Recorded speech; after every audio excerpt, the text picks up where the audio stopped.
Oakwood Springs, Texas, a small town nestled between endless fields and a vast blue sky, where time seemed to slow down. It was the kind of place where everyone knew each other's names, where life was simple, and the annual county fair was the biggest event of the year. People often said that crime didn't happen in Oakwood Springs. No one bothered to lock their doors, and the few worries they had were about the weather or the harvest. But on a sweltering July evening in 2024, that peaceful atmosphere was shattered, like thunder on a clear day.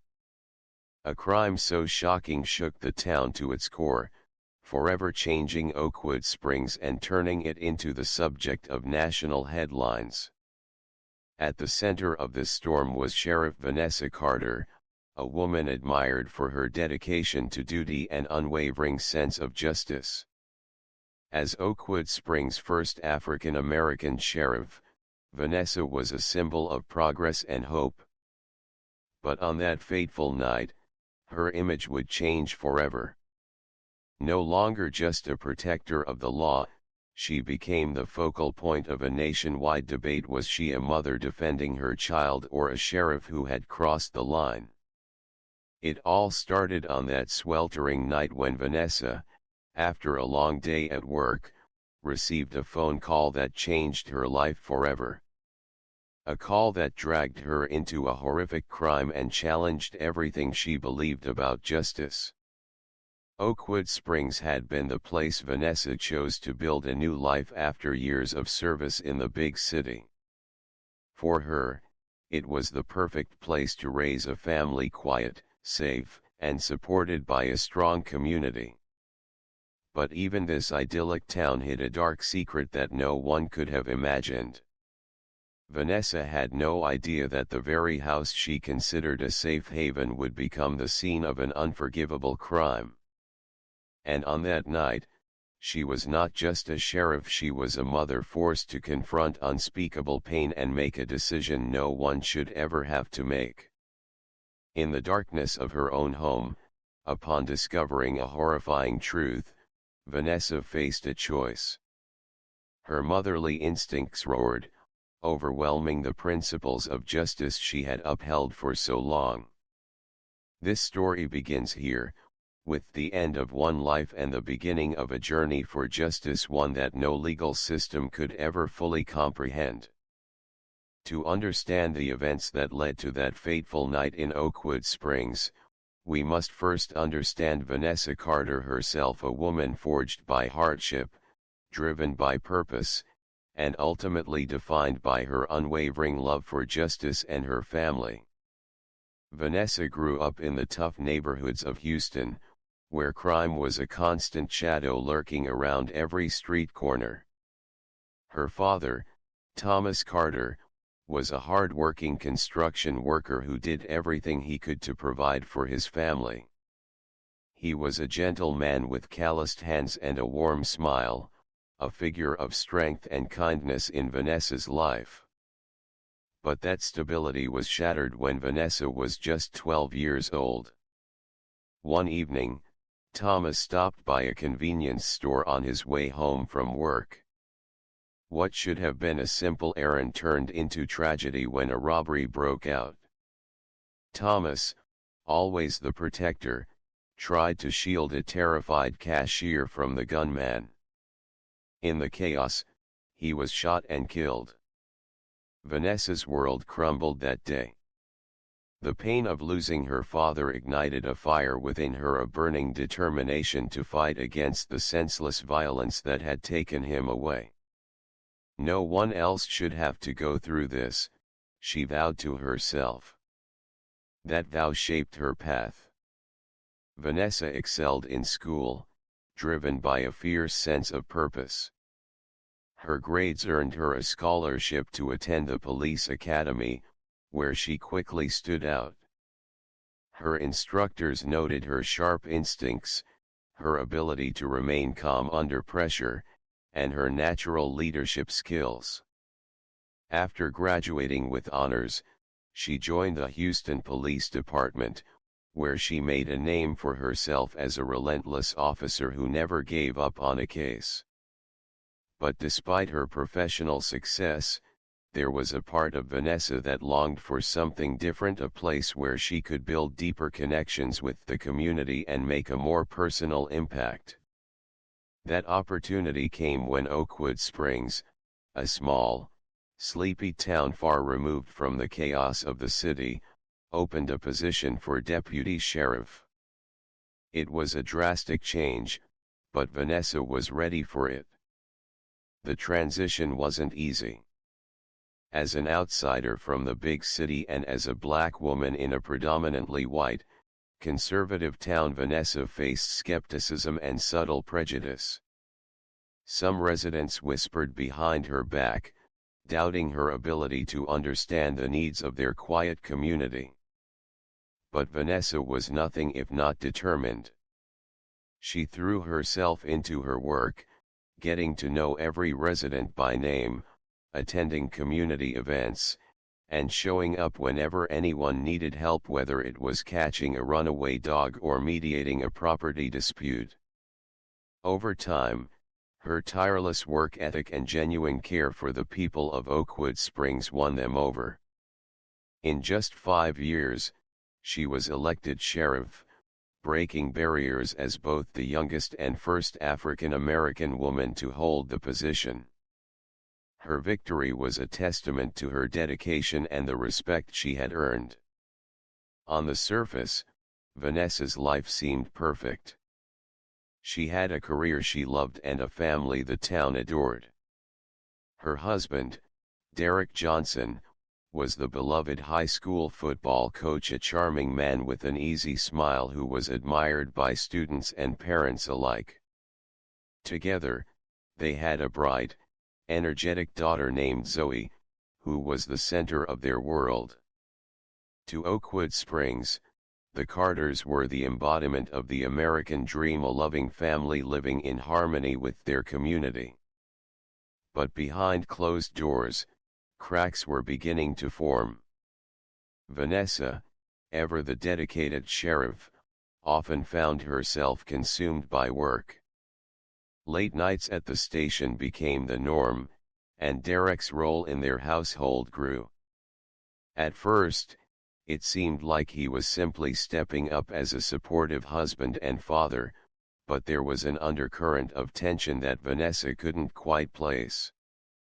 Zoe, once a lively and outgoing girl, began to withdraw. Her bubbly laughter faded, replaced by long silences. Her teachers noticed a drop in her grades and participation. When asked if everything was okay, Zoe would force a smile and say, "I'm fine." Vanessa's closest friend and deputy, Sarah Johnson, was the first to notice the change in Vanessa herself. "You seem distant lately," Sarah commented one afternoon. "Everything okay at home?" Vanessa brushed it off. "Just busy with work," she said, forcing a smile. But Sarah knew her too well. Something was wrong, even if Vanessa wasn't ready to admit it. And then came the night that would change everything, the night when Vanessa's worst fears were confirmed, and the life she had carefully built came crashing down. As Zoe approached her 10th birthday, small but troubling changes began to emerge in the Carter household. The once joyful atmosphere was replaced by tension that lingered like a storm cloud, subtle yet undeniable. Vanessa, known for her radiant smile and warm demeanor, became increasingly distant and absorbed by her work. The burden of responsibility as sheriff weighed heavily on her, and she often found herself staying late at the station, driven by an obsessive need to protect her community. Derek, on the other hand, seemed to transform into a doting father overnight.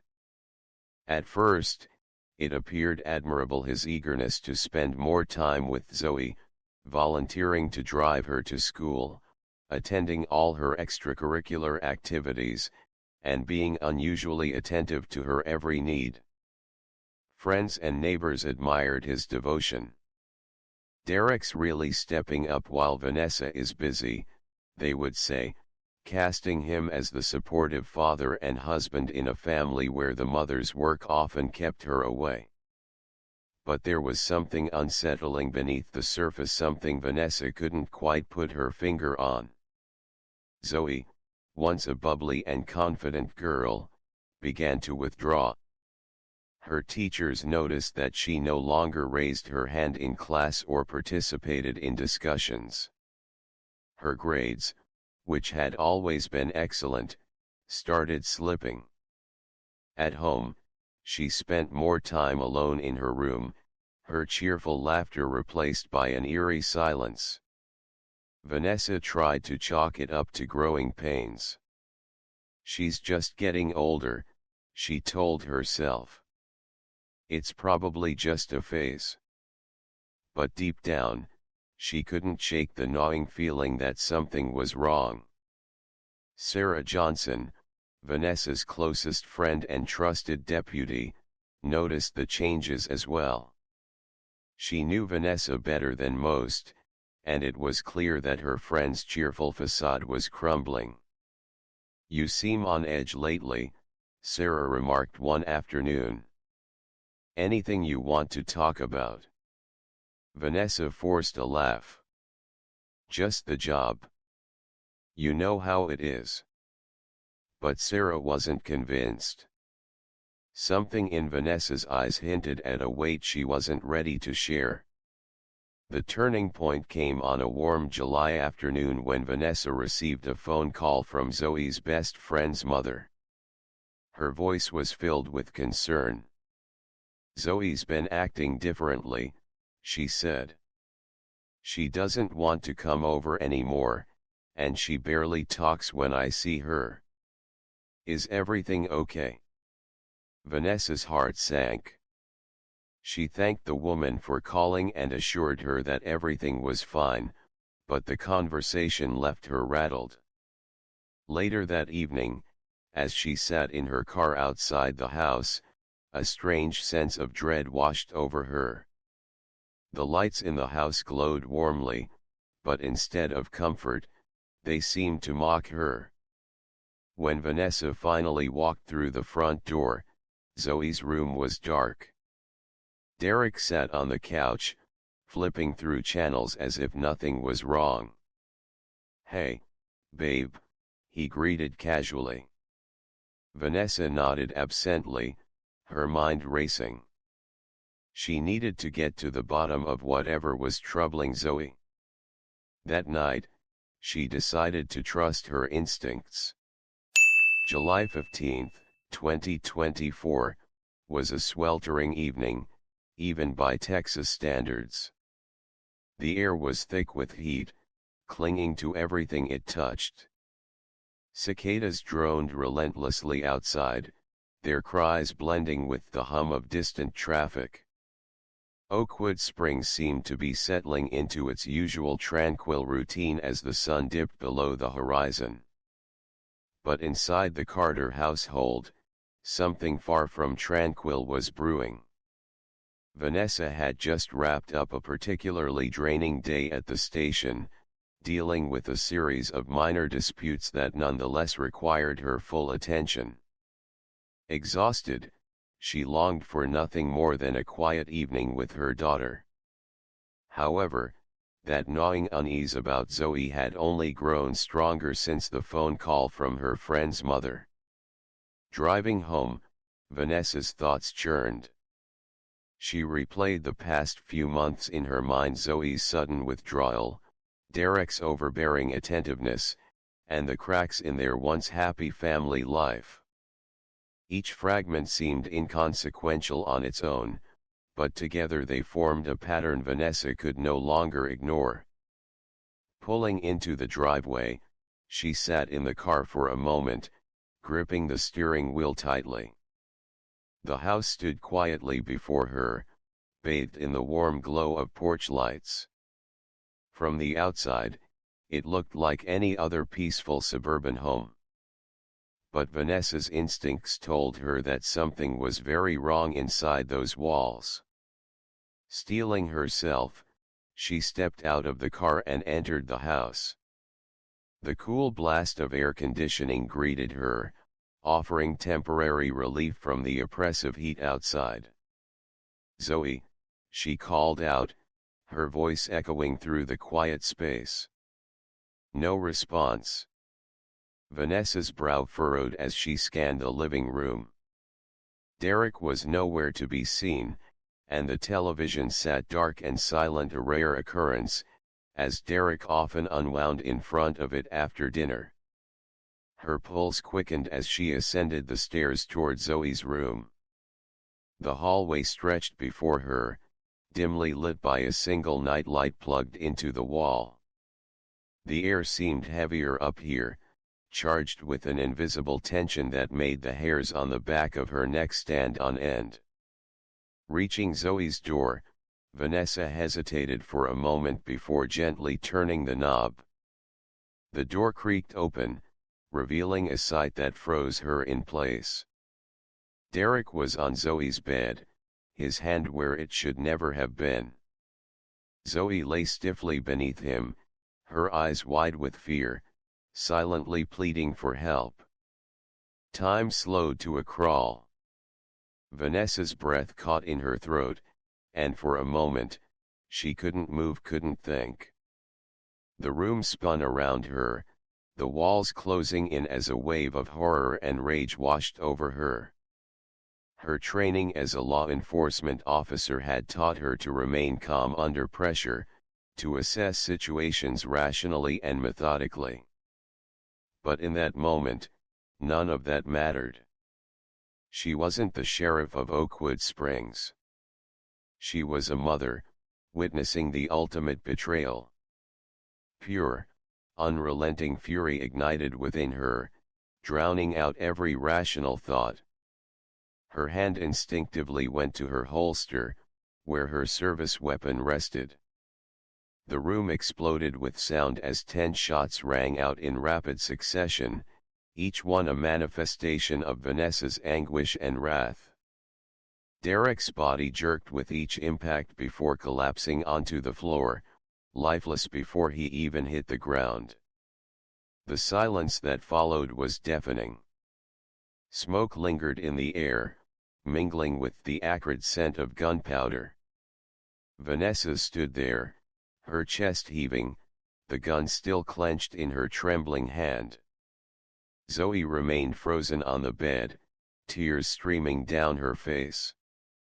Slowly, Vanessa's gaze shifted from Derek's lifeless form to her daughter. The sight of Zoe's fear-stricken face shattered whatever resolve Vanessa had left. The weight of what she had just done crashed down on her. She had crossed a line that could never be uncrossed. The woman who had sworn to uphold the law had just taken it into her own hands. But was it murder or justice? The quiet of Oakwood Springs was shattered by the events of that sweltering July evening. Gunshots rarely echoed through this peaceful town, but on that night, they marked the end of one life and the irreversible transformation of another. Sheriff Vanessa Carter, the town's beloved protector, had just crossed a line that left everyone grappling with the implications. The news spread like wildfire, turning a private tragedy into a national spectacle. Moments after the gunshots, Vanessa stood frozen, the weight of the pistol still heavy in her trembling hand. The metallic tang of gunpowder lingered in the air, mingling with the oppressive heat of the summer night. Derek's lifeless body lay sprawled on the floor, blood pooling around him. Her heart raced, but her instincts kicked in. She holstered the weapon and rushed to Zoe, who remained curled up on the bed, her face wet with tears. Vanessa knelt beside her daughter, gently wrapping her in a protective embrace. "It's over," she whispered, her voice breaking. "You're safe now." But was she truly safe? Vanessa's actions had just opened a new chapter of uncertainty and chaos in both their lives. The sound of sirens pierced the night air, growing louder as they approached the house. Vanessa knew her deputies were coming, her own team, the people she had led and trusted. They were coming to arrest her. She stood up, her expression resolute despite the turmoil inside. When the front door burst open, Deputy Sarah Johnson was the first to enter, gun drawn. Her eyes widened in shock as she took in the scene: Derek's body, the shattered family, and Vanessa standing there with blood on her hands, literally and figuratively. Vanessa. Sarah's voice was a mixture of disbelief and sorrow. Vanessa met her friend's gaze, her voice steady despite the tears welling in her eyes. "I did it," she admitted. "I shot him." The room fell into an eerie silence as Sarah processed the confession. The other deputies hesitated, unsure how to proceed. Arresting their own sheriff was a scenario they had never imagined. Sarah finally nodded grimly, signaling the others to lower their weapons. "Vanessa Carter, you're under arrest for the murder of Derek Johnson," she said, her voice cracking with emotion. Vanessa didn't resist as they placed handcuffs around her wrists. Her focus remained solely on Zoe, who clung to her mother desperately. "Take care of her," Vanessa pleaded softly to Sarah. "Promise me." "I will," Sarah vowed, her heart heavy with the weight of what was happening. As Vanessa was led out of the house, the neighbors had already gathered, drawn by the commotion. Whispers filled the air as they watched their sheriff, once a symbol of justice and integrity, being taken away in handcuffs. The story made headlines within hours. "Sheriff shoots husband in shocking domestic incident" blared across news channels and social media. National media descended upon Oakwood Springs, turning the small town into the epicenter of a legal and moral debate. Some portrayed Vanessa as a vigilante mother who had acted out of love and protection. Others condemned her as a murderer who had let emotion cloud her judgment. The nation was divided, and everyone seemed to have an opinion. Talk shows dissected every detail of the case, inviting legal experts, psychologists, and activists to weigh in. The hashtag Justice for Vanessa trend alongside hashtag No One Above the Law. The story struck a nerve, igniting conversations about justice, maternal instinct, and the failures of the legal system to protect children. Vanessa's trial was said to be one of the most high-profile cases in recent history. The prosecution, led by Assistant District Attorney Mark Whitaker, painted her as a dangerous vigilante who had taken the law into her own hands. "No one, not even a sheriff, is above the law," he declared during his opening statement. The defense, led by renowned attorney Gabrielle Owens, took a different approach. "This is not a case about murder," Gabrielle argued passionately. "This is a case about a mother who was pushed to the brink, who acted in a moment of unimaginable horror to protect her child." The courtroom was packed with spectators, reporters, and legal analysts. Every seat was filled, and the tension was palpable. One of the most powerful moments of the trial came when Zoe took the stand. The courtroom fell silent as the young girl, barely 10 years old, walked nervously to the witness stand. Her small frame seemed even smaller under the weight of the attention focused on her. Gabrielle approached gently. "Zoe, can you tell us what happened that night?" Zoe's voice was soft but steady. "I was scared," she admitted. "But then Mommy came in, and I knew everything would be okay." Tears filled the eyes of many in the courtroom, including some jurors. Vanessa's expression was a mixture of pride and sorrow as she watched her daughter summon the courage to speak the truth. Psychologists testified about the trauma Zoe had endured and the long-term effects of such experiences.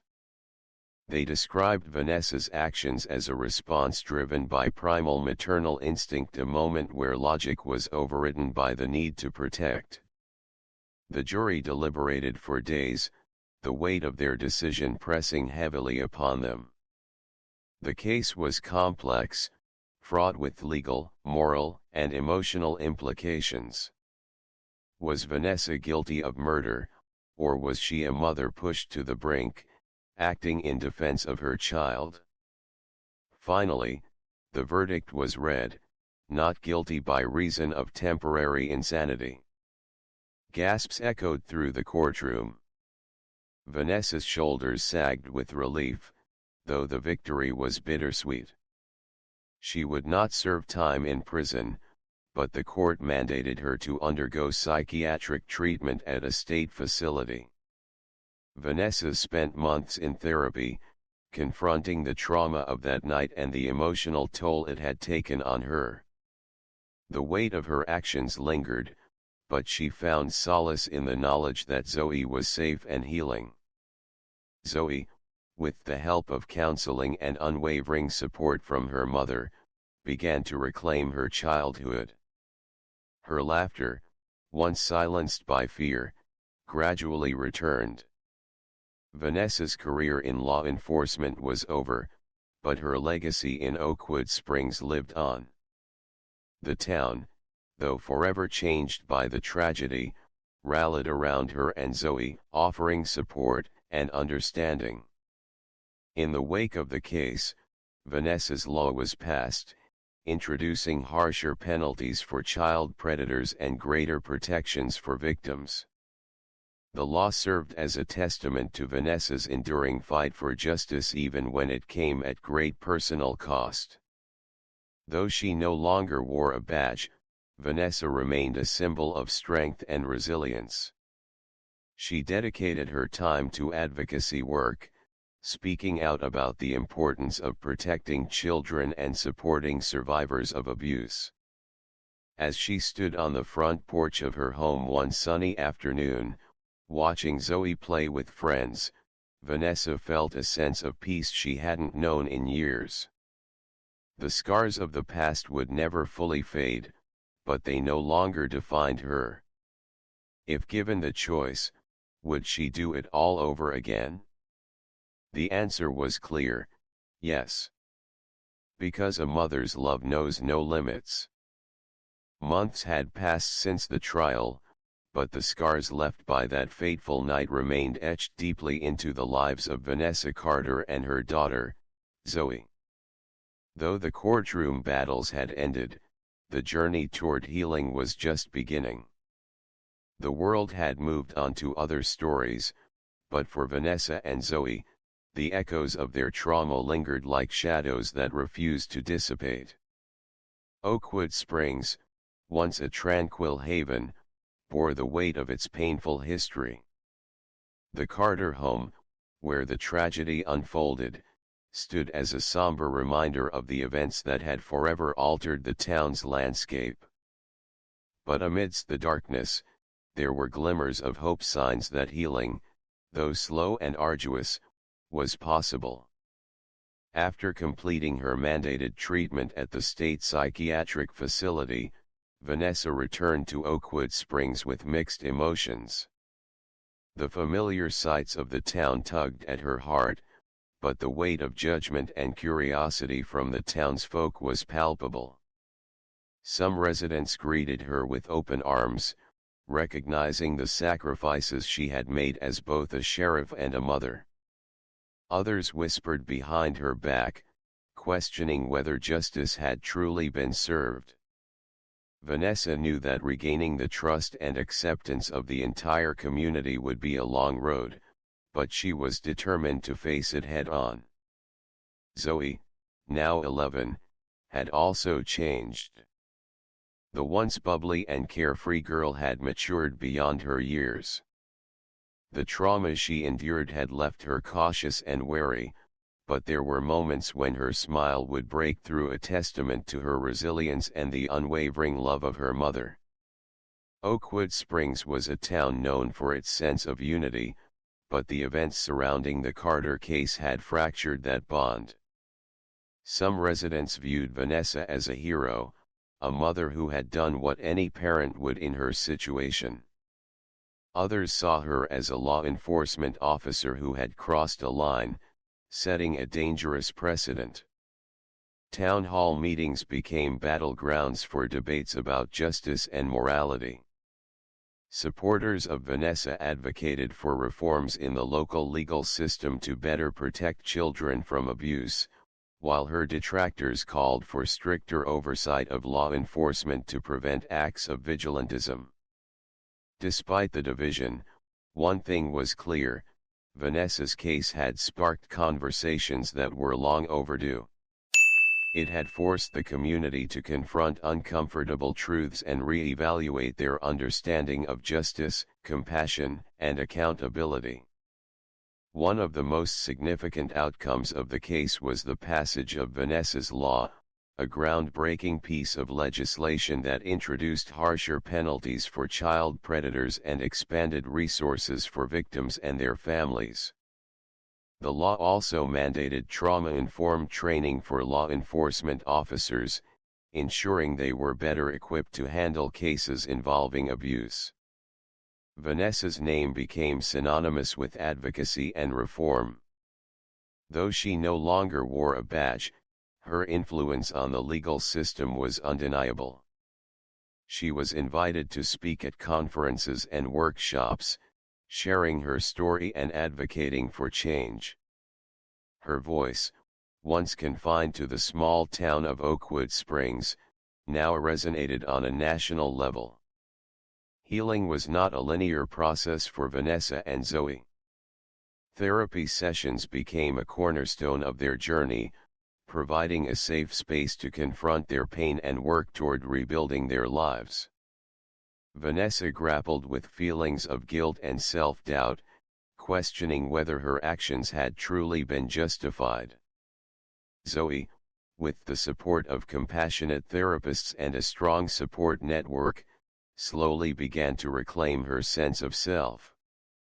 She found solace in art, using drawing and painting as a way to express her emotions. Her sketches, once dark and chaotic, gradually became brighter and more hopeful. One afternoon, Vanessa discovered a drawing Zoe had left on the kitchen table. It depicted their family, just the two of them, now standing hand in hand beneath a sunny sky. Tears welled up in Vanessa's eyes as she realized that, despite everything, they were still a family, still standing strong. Vanessa's experiences had given her a new sense of purpose. She founded a nonprofit organization dedicated to supporting survivors of abuse and advocating for legal reforms. The organization, aptly named Zoe's Light, became a beacon of hope for countless families across the state. Through her work, Vanessa connected with other parents who had faced similar tragedies. Their stories, though heartbreaking, reinforced her belief that love and resilience could triumph over even the darkest circumstances. Zoe often accompanied her mother to events, sharing her own perspective and inspiring other young survivors. Her courage and strength became a source of inspiration for many, proving that healing was possible even in the aftermath of unimaginable pain. As time passed, Vanessa and Zoe began to rebuild connections with the community. Vanessa's closest friends, including Sarah Johnson, remained unwavering in their support. Sarah, who had been Vanessa's deputy and confidant, played a crucial role in helping her navigate the challenges of reintegration. The town, too, began to heal. The debates and divisions gradually gave way to a renewed sense of unity. Oakwood Springs, though forever changed, emerged stronger and more compassionate. Vanessa often volunteered at the local community center, mentoring young girls and sharing her journey. Her story, once a source of controversy, became a testament to the power of resilience and redemption. One evening, as the sun dipped below the horizon, Vanessa and Zoe sat on the porch of their home, watching the world around them settle into peace. The air was filled with the sounds of cicadas and the gentle rustle of leaves. Zoe leaned against her mother, her voice soft but steady. "Do you think we'll ever forget what happened?" she asked. Vanessa wrapped her arm around her daughter, her gaze thoughtful. "We'll never forget, but we don't have to let it define us," she said. "We can choose to move forward, to find joy and purpose again." Zoe nodded, a small smile playing on her lips. "I'm glad we have each other," she whispered. "Always," Vanessa promised. "No matter what." As they sat together, surrounded by the beauty of their small town, Vanessa knew that their journey was far from over. But for the first time in a long while, she felt a sense of peace, a peace born from love, resilience, and the unbreakable bond between a mother and her child. Their story, though marked by tragedy, had become a testament to the strength of the human spirit. And as the stars began to twinkle in the night sky, Vanessa knew that they were ready to embrace whatever the future held. Because love, in all its forms, was the greatest force of all. The story of Sheriff Vanessa Carter is a powerful reminder of the lengths a mother will go to protect her child. It's a tale of love, betrayal, and justice that forces us to confront difficult questions. What would you do when the law fails to protect the ones you love? And how do you move forward when your life is shattered by unimaginable events? Vanessa's journey didn't end with tragedy, it became a beacon of resilience, healing, and advocacy for countless others. Her courage, both as a mother and as a community leader, left an indelible mark on the world. No matter where life takes us, her story reminds us that love and justice, when fueled by compassion and courage, can pave the way for change. If this story moved you or made you think differently about justice and resilience, please don't forget to like this video and subscribe to our channel for more powerful true crime stories. Your support helps us continue sharing these important narratives. And don't forget to hit that notification bell so you never miss an update. Thank you for watching, and we'll see you in the next story.